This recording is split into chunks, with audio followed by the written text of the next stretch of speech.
My name is Jim. How can I help you today? Go ahead and step out of the vehicle. We're going to do a walk around together just to make sure that you get the vehicle back in the same shape as you brought it in. I'm going to get it tagged up. Always put a hang tag in it. And then I twist the key and I'm going to start the vehicle. And I always turn the wheels to the right. We're going to move around the vehicle.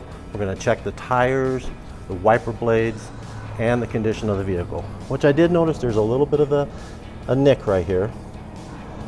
Then I'm going to measure the tires. Now a lot of people always ask me, how come every time I come in you always make me turn my wheels to the right before I get out of the car? Well, that's simple.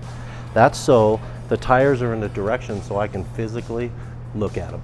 Because I'm not only looking for the depth of the tires, I'm also checking to see if there's an alignment issue with the vehicle.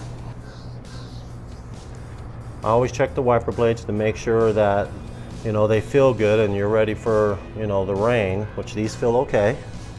The first thing I always look at is I look at the oil cap. I want to know what kind of oil is going in this vehicle. Now I'm testing the battery,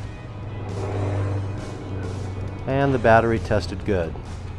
Also, when you come in, you always get a printout of your battery results. That way you have a record of your battery being tested every time you come in. Now we're going to go in the office and we're going to go ahead and do some paperwork so we can get it back to the shop and have the technicians take a look at it. You're at Horne Auto, the Chevy store that saves you more.